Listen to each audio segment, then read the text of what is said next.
Formula E car race లో కీలక పరిణామం చోటు చేసుకుంది. ఈ కేసుకు సంబంధించిన ఫైల్ ను గవర్నర్ కు పంపారు తెలంగాణ సీఎస్. ఎమ్మెల్యే కేటీఆర్ పై ప్రాసిక్యూషన్ చర్యలు చేపట్టేందుకు అనుమతి ఇవ్వాలంటూ గవర్నర్ ను ప్రభుత్వం తరపున ఆయన కోరారు. దీంతో ఈ మొత్తం వ్యవహారంపై న్యాయ నిపుణుల అభిప్రాయం కోరారు గవర్నర్ జిష్ణుదేవ్ వర్మ. ఈ కేసు వ్యవహారంపై దర్యాప్తు చేపట్టిన ఏసీబీ తమ దర్యాప్తు పూర్తయిందని, కేటీఆర్ పై ప్రాసిక్యూషన్ చర్యలకు అనుమతి ఇవ్వాలని కోరుతూ ఇదివరకే ప్రభుత్వానికి లేఖ రాసింది. ఇక ఇదే కేసులో IAS Arvind Kumar, BLN Reddy prosecution కు విజిలెన్స్ కమిషనర్ సిఫారసు చేశారు.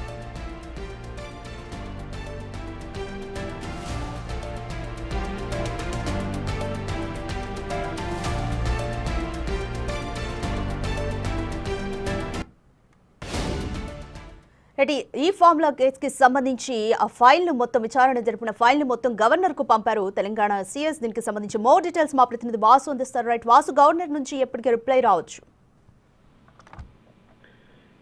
రాధిక, ఈ ఫార్ములా కార్ రేసింగ్ కేసులో ఇది కీలక పరిణామం అని చెప్పాలి. ప్రాసిక్యూషన్ కు సంబంధించి కూడా నిందితులందరినీ కూడా విచారించేందుకు విజిలెన్స్ నివేదిక, ఈ కేసులో ఇద్దరు ఐఏఎస్ అధికారులతో పాటు మాజీ మంత్రిగా ఉన్నటువంటి కేటీఆర్ సంబంధించి కూడా ప్రాసిక్యూషన్ అనుమతి కోసం ఇప్పటికే ఏసీబీ ప్రభుత్వానికి ఒక నివేదిక పంపింది. ఆ నివేదికను పరిశీలించినటువంటి విజిలెన్స్ వీళ్ళను ప్రాసిక్యూషన్ చేసేందుకు గ్రీన్ సిగ్నల్ ఇచ్చింది. ఈ నేపథ్యంలో అరవింద్ కుమార్, బిఎల్ఎన్ రెడ్డికి సంబంధించిన ప్రాసిక్యూషన్ ఏసీబీ సిద్ధమైంది. మరోపక్క అరవింద్ కుమార్ కు సంబంధించి ఐఏఎస్ అధికారిగా ఉన్నటువంటి నేపథ్యంలో కూడా ఆయన పైన పీసీ యాక్ట్ నమోదైంది. అవినీతి కేసు నమోదైన నేపథ్యంలో అతను విచారించేందుకు అనుమతి కావాలంటూ కూడా కేంద్రానికి కూడా ప్రభుత్వం లేఖ రాయబోతోంది.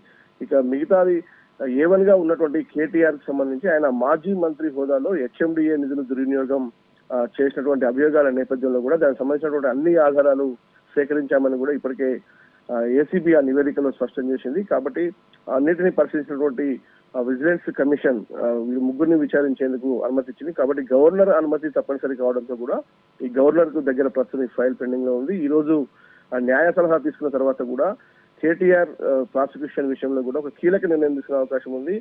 గవర్నర్ అనుమతి రాగానే ఏసీబీ చర్యలు తీసుకునే అవకాశం ఉంది. మరి ఎలాంటి చర్యలకు ఏసీబీ సిద్ధమవుతుందో చూడాలి. ఎందుకంటే ఈ కేసులో అరెస్ట్ కూడా అవకాశం ఉందని మాత్రం న్యాయ నిపుణులు చెప్తా ఉన్నారు. ఎందుకంటే ప్రస్తుతంగా ఈ కేసుకు సంబంధించి ఇప్పటికే పూర్తి స్థాయిలో సుదీర్ఘ విచారణ జరిపింది. వీళ్ళ ముగ్గురిని కూడా పలుమార్లు ఏసీబీ పిలిచి విచారించింది.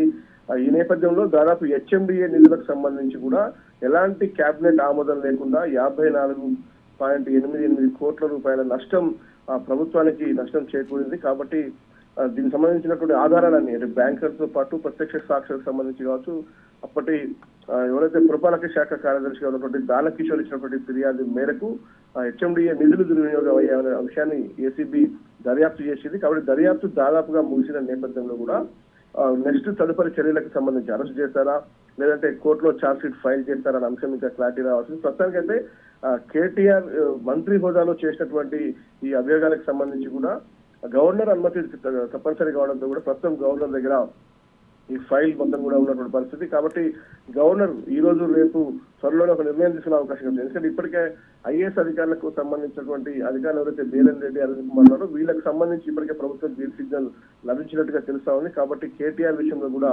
గవర్నర్ ఆమోదం లభిస్తే మాత్రం వెంటనే ఏసీబీ అయితే చర్యలకు సిద్ధమవుతా ఉంది. చూడాలి ఎలాంటి చర్యలు ఏసీబీ తీసుకోబోతున్న అంశాలు సంబంధించి. కాబట్టి ఈ రోజు రేపైతే గవర్నర్ విషయంలో ఒక క్లారిటీ వచ్చే అవకాశం కనిపిస్తాం. Thank you Vasu. Formula E car race case file ను తెలంగాణ సీఎస్ గవర్నర్ జిష్ణుదేవ్ వర్మకు పంపించారు. కేటీఆర్ పై ప్రాసిక్యూషన్ చర్యలకు అనుమతి ఇవ్వాలంటూ కూడా ఆ లేఖ సారాంశం. అయితే ఏసీబీకి ఎటువంటి కన్సర్న్స్ వస్తాయి, ఎటువంటి ఆదేశాలు వస్తాయి గవర్నర్ నుంచి